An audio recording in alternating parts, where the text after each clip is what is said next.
I've been thinking about how the weather has affected my mood, and it is really spring here now in Vermont, and I can feel so much happier just when the sun is out, and the fact the weather is warmer and there's the hope of spring and summer. It has changed my literal entire outlook on how life is going right now. And what a difference it has made. And there is no doubt that weather affects our mood and our well-being. I've always said that I would exercise more if I lived somewhere warm, where it's warm all the time, because that kind of weather just puts me in the mood to be outside and do fun things that tend to have to do with moving your body. And I'm more motivated when it's warm to exercise because I like to do it, but when it's cold and it's wintertime, you don't want to change your clothes. You don't want to go outside. It's just like that hibernating feeling that people get when they're in winter. And it's just too cold. You want to snuggle up instead of do something sweaty and then get the cold sweat as the sweat evaporates off of you. But here we are because it has been nice out lately.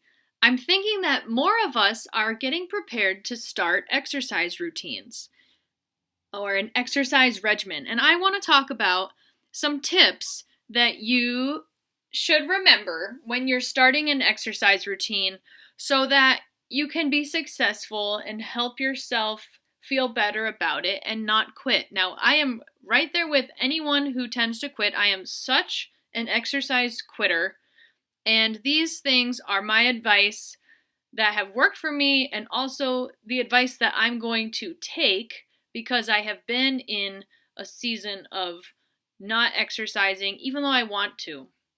I have the motivation and I just can't make myself do it. Motivation is not the same as self-discipline. So, these are 6 tips for starting an exercise routine. Number 1, start small. So, starting small, I mean with your commitment of your goals and the amount of time that you spend exercising. Less is more. When we tend to overcommit, it might be because we're thinking of the ideal situation. We think, I could do exercise 3 times a week. That's half of the week, basically. I could do 3 times a week, and I should. I should do at least 3 times a week. But if you're not exercising at all yet, it's going to be really hard to make sure that you meet that commitment of 3 times a week. So I encourage you to start small. Less is more, right? You don't have to start out with that many days. You don't have to start out with more than 10 minutes a day, right? Don't commit yourself to something that's too much because as soon as we don't meet that goal, a lot of us have that mindset that we failed and we have to start over, or here I am quitting again or messing it up again. I can't stick with anything. Those ugly thoughts come into your head. And to avoid the ugly thoughts, do not set your goals too high. I want you to be realistic, and then I want you to decrease that goal by another day or another 10 minutes. So if you're like, okay, realistically, I can work out Tuesdays and Fridays, and I can do a half an hour. Well, why don't you start smaller, commit to just Tuesday for 20 minutes. And when you meet that, you can be proud of yourself. You will avoid the negative talk, the ugly thoughts. I'm not saying you're going to fail. I'm not saying you're not going to exercise on Friday for 20 minutes as well. But do not make that kind of promise to yourself until you can fulfill smaller promises. Number 2 is to plan your recovery.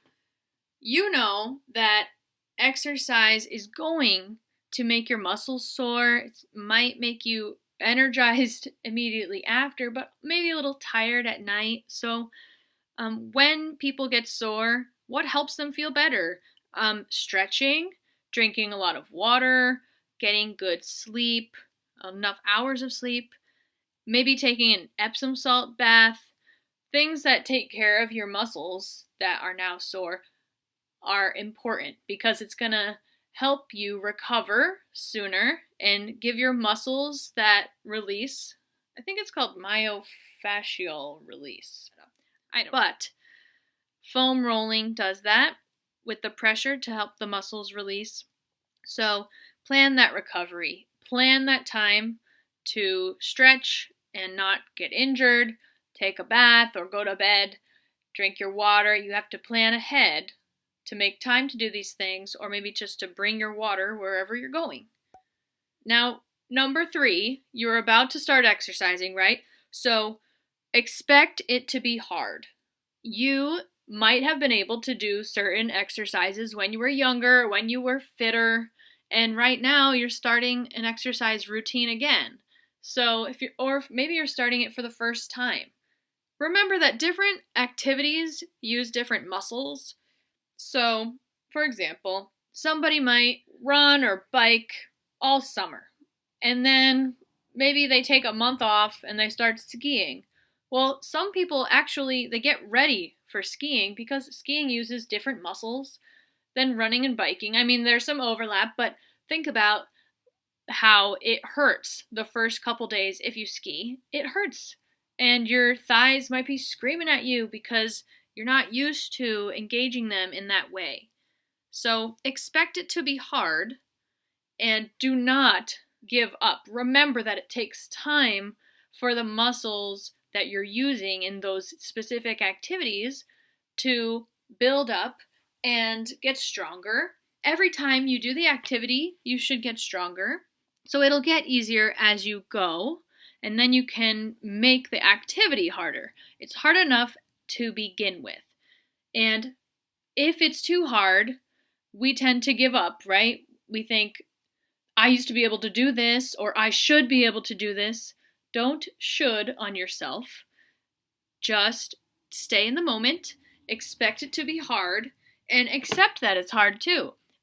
If you feel sick, you need to stop. If you feel super winded and in any way nervous, then you should stop and take a break and drink some water, sit down. You don't need to pass out. You don't need to exercise to the point where you feel sick. None of that is necessary, right? That doesn't mean anything. There's no badge of honor for throwing up from exercise. Just expect it to be hard, and those are the warning signs where it's too hard. But in a regular way, it will be difficult, and you'll be sweating, and you might be breathing heavily. You might need to slow down a little bit or stop early, and all of that is okay. It's hard. You might not enjoy yourself. You might think, why am I doing this? But because you know it's going to be hard, you will not give up, and you will get past that, and it will stop being hard after a while of consistent exercise. Okay, number 4 is don't do it alone. So whenever you do something with a habit, you're adding a habit or subtracting a habit, right? Breaking a habit or creating a habit. It's good to tell someone because then you are held accountable. If the more that you talk about something in your life, the more people know about it. If you tell your friends or your coworkers, they might ask you about it later. That might create an automatic accountability person because they'll be checking in on you or asking, did you go for a walk last night or whatever, in that small talk at work.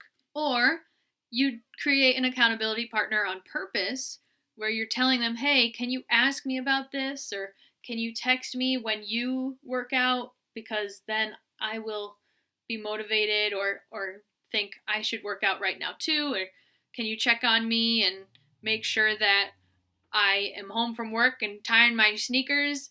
Don't do it alone. Just tell someone. And even better, do this new exercise routine with that person. If you can find somebody to do it with, it's better because you know you won't be alone. The time flies. Time goes by faster when you're exercising and spending time with someone else at the same time. Sometimes whatever you're doing, you can have a conversation at the same time. Or just knowing that you're there together, you're suffering together through that hard exertion, that really does help, because you're thinking, well, they're doing it, so I can do it. Or I'm not going to quit, they're not quitting. Or I owe it to them to show up and be there. So it's great to have someone to do it with as well. But even if you don't have someone to do it with, it's great to talk to someone about it. When you talk about it, it keeps it on your mind, not just them checking in on you by chance. Number 5, 6, I have 7 tips. Oops. Okay. Number 5 out of 7, keep a renewed mindset. Every hour, every minute is new. So I think that most people starting exercise routines will break their goal at some point. And sometimes that's not your fault, right? Sometimes we get sick, and you shouldn't be exercising when you're sick and you need to just rest and get better. Sometimes crazy events happen or family emergencies happen, and that's not your fault, and you need to handle that and support people or take care of yourself or whatever happens. And so you're going to be starting over because something's going to come up, whether it's in your control or not. Maybe you took on too much and now you're very busy, and so you stop making time for exercise. Whether it's in your control or not, something will happen, you're gonna start over, so keep a renewed mindset. There's no room here for thinking about failure or thinking that you have to start over or making up for exercises that you missed. There is no room for that. There's no renewal in guilting yourself and playing catch up all the time. So when you have a renewed mind, you're more forgiving, you give yourself grace, and you can move on. I'm not saying that when something happens, you say, oh, I'll start tomorrow, and you get back in that cycle of, I'll start tomorrow, and you never do it. I'm saying you have a renewed mindset to say, it's okay, it's another minute, it's another hour, I will start now, or I will start tomorrow. Tomorrow is a new day. Maybe I made a mistake today, and I made a choice that caused me to not exercise when I really did have the time and the energy to do so. Okay, I'll start again tomorrow. You just keep moving ahead. You're like the little engine that could. Tip 6 out of 7, keep track of small progress. So it depends on your goals of how you want to keep track of progress, but here are some ideas. You can keep track of the number of reps you can do.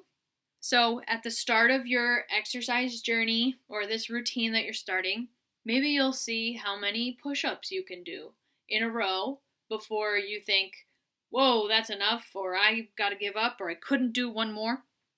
Whatever that measurement is, write down the number somewhere that is safe, and you'll find it later. And then after your program ends, or after, let's say, a month or 2 months, every month you can see how many push-ups you can do with the same parameters, and you will see progress. That's a great way to see. Even day by day, you can check your flexibility. Like when I do yoga, I can tell that if my heels don't touch the ground in downward facing dog, I could probably have them touching the ground in downward facing dog by the 3rd class. Maybe it's not a guarantee, but because I have restarted yoga so many times, I know that the progress in flexibility happens quickly, and it's very motivating. Another thing you can do to keep track of small progress is measure yourself. So some people measure their biceps when they're flexed. Some people measure their waistlines or their hips or their thighs. If that's what you're thinking about, if you're trying to lose weight, then you might measure part of your body, because you'll see the progress sooner than you'll see your weight change. I do not recommend people keeping track of small progress by weight. First of all, most people don't see weight loss for a long time. Personally, in my experience doing HIIT, high intensity interval training, I did not see a change in weight loss for 9 weeks. And the program is 12 weeks long.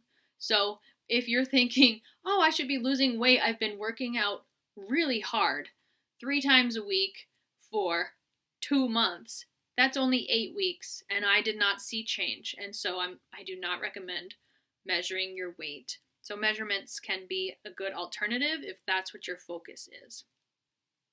Another way to keep track of small progress is to take pictures of yourself in the same outfit, in the same pose, maybe even the same place in your house. Sometimes a picture in the setting can distract us from the comparison. So if you keep everything the same and you take pictures, you can see the changes in your body and your muscle tone before you might notice anything on the scale if you're using a scale at all, which you probably don't need to do. And lastly, you can measure your small progress through your feelings of energy versus lethargy. You might even create your own scale of how to measure that. So when in my first week of exercise, the days that I'm energized or lethargic, I write it down and I pick a number on a scale of 1 to 10, 10 being the most energized and 1 being lethargic, and then accept where you're at. Just accept everything that you write down and the truth of it all, and then measure that next week and the week after and the week after. Are you becoming less droopy and tired? Because usually exercise has the effect of giving people more energy, and so you can measure how it's working in that way. Also, you can measure other things on scales of your feelings. If you feel more relaxed or if you're sleeping better, you can write all of these things down to see how the exercise is affecting your well-being and your mental health. Keeping track of small progress is a way to stay motivated. People can see the change. You can look at it. You're doing a study on yourself, really, and you're seeing that things are changing. There are benefits, and what you're doing is working. And so that can make people want to keep going. Lastly, our last tip is celebrate. I don't do this one enough, but I'm taking my own advice. You almost need to brag about what you've done. And no, it's not really bragging. You're just telling someone that you're proud of yourself. You're not fishing for anyone else to tell you they're proud of you. But talking about your victories to your friends or telling people the positive changes that you've made and how they've made you feel will really help you take the time to celebrate your accomplishments. And it can also be quite motivating for other people, and they might be inspired and start to see you as someone who is health focused and maybe could give them advice on starting their own exercise journeys. Because it's a lifelong thing. We're not trying to finish a program and then say, done, that's it, I did it. We're trying to have lifelong wellness. And having lifelong wellness requires a long game. You have to be playing for life. And so the way that you move your body, the things that you eat, those things are going to change throughout your life. And there will be other conflicts that come up and cause you to stop for a while. And that's why you need to keep going. Because there is no winning or failure. There is just life. And if you want to be healthy and you want to feel your best, you want to feel comfortable, happy, all the benefits, strong, flexible, strong in the mind, all of the benefits will be evident in your life and make your life better.